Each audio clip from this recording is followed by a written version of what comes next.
actually, we demonstrated here through prayer and through prophecy what was really the message today, which is that God wants you close. That God is close, but he wants you close. Okay, let me. God is with you, but he wants you to be with him. Does that make sense? He wants you to be with him. And I had this whole message set up, Minister Kevin, to take you from Psalm 139 to talk about how he is acquainted with every part of you. He's not intimidated by your mess, but he has chosen to be close to you, J.N. He is not discouraged by your inconsistency and your dysfunction, but he made up his mind a long time ago. I'm going to be close to you. That if you make your bed in hell, I'm there. That if you ascend to the heaven, I'm sure not going to be there.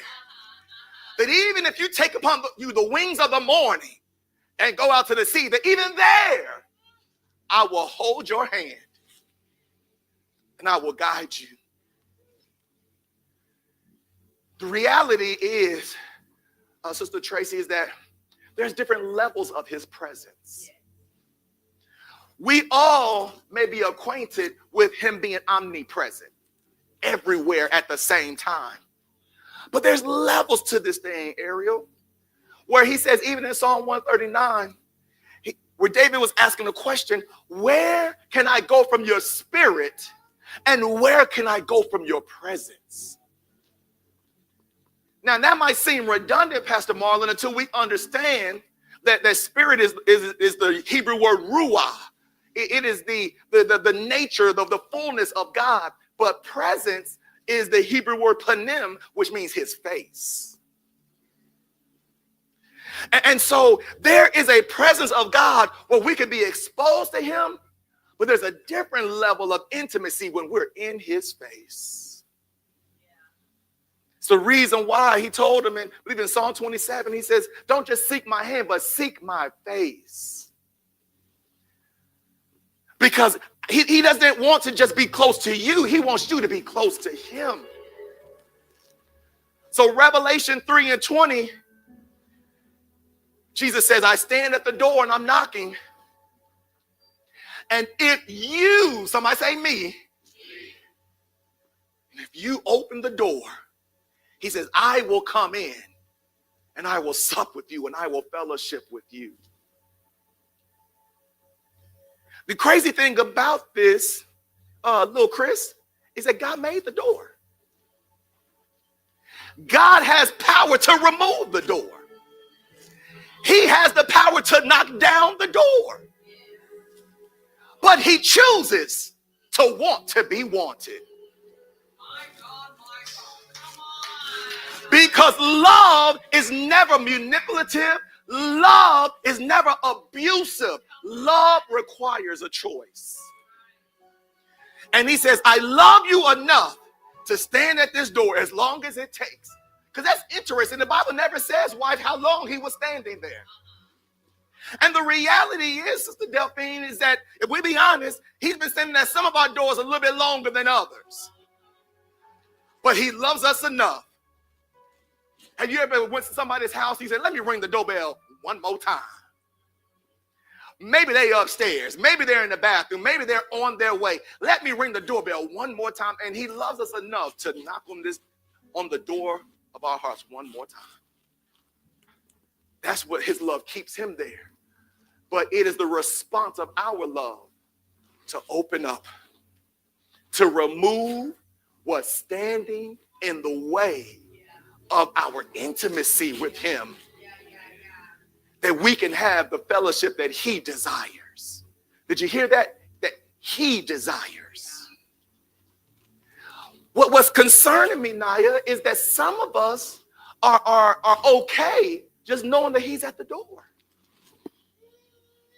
Some of us are okay with the idea that he knows my heart, but he desires more than that. And as the day is quickly approaching for his return, he's not looking for people that can sing. He's not looking for people that can play instruments. He's not looking for people that can preach and prophesy. He's looking for people that want his heart as much as he wants. I got a question for you. What is the name of your door? What is the name of that thing that is in the way between you and Jesus? That is keeping him and keeping you from the greater level of closeness and intimacy that he desires. What is the name of that door? Is it worth it? Is that door that important? Because we keep asking God to open the door and to knock down the door, but the lock is on your side.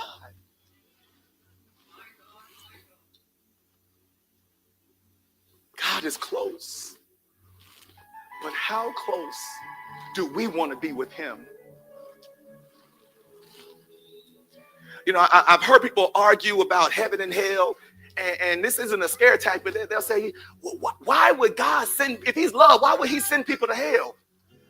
Well, the reality is he doesn't send anybody to hell. The reality is hell was never meant for humanity. Hell was meant for Lucifer and the third of heaven that left with him, that rebelled. That's who hell was created for.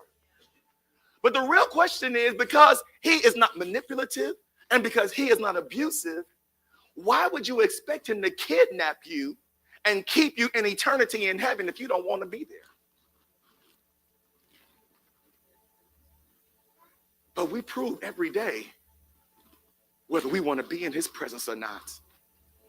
Not just the omnipresence that everybody enjoys. You don't even need to be a believer to be in his omnipresence. But there's another level of his presence, his face, that is reserved for those that come in agreement with him. That says, not my will, but your will be done. That will declare, I won't allow my past, my pain, my hurt, my disappointments, my traumas, my lack, my issues to keep me from him. This is what Paul was declaring at the end of Romans chapter 8, that I am persuaded that neither life nor death nor angels nor things under the earth or in the earth or anything to come or anything to come, that nothing shall by any means separate me from the love of God. Well, the inference is he's already demonstrated that nothing's separating him. But what about that door? What about that door? What about that door? Well, they talked about me. It's just the door is trying to separate you. But you know, you don't understand. I've had a hard week. Don't surrender to that door. But you know, I just need to feel good. I just need to escape. It's a door that will separate us from him and also open up to something we don't want to. But God is close, but wants to be closer. He wants to be closer. He wants to be closer. Well, Pastor, you don't know what my life has looked like. You don't know what I've been through my life. You're right. And I may not understand it. And I may not be able to comprehend it, but he does. He is the one. And he has enough love and grace and mercy to say that you may have been traumatized and rejected and cast away by everyone, but come unto me, all who are weary and heavy laden, and I will give you rest. Rest for your soul.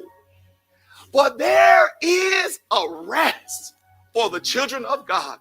There is a rest. And the reason why we're always so running and tired is because we haven't learned to rest. Because we're trying to be the answer to our own problem. No, rest. It's on the other side of that door. He's on the other side of that door. And he's calling us closer. He's calling us to confront the things that we have validated and we have justified and allowed in our life, that when we really put it on the scale between that and him, is it really worth it? Between what we want and what he wants for us, is it really worth it? We all know Jeremiah 29:11, that he knows the thoughts that he thinks towards us to give us a future with hope. Yeah, he knows it. But what future do you want? Do you want yours or his? It's on the other side of that door. If you would open up, if you would remove every door of distraction, every door of deception, every door that wants to try to cause you to determine that you are defeated, every door that wants to displace you and tries to devalue you, it is a door, but you have the authority to move it out the way. I'm not going to let it stand between me and Jesus.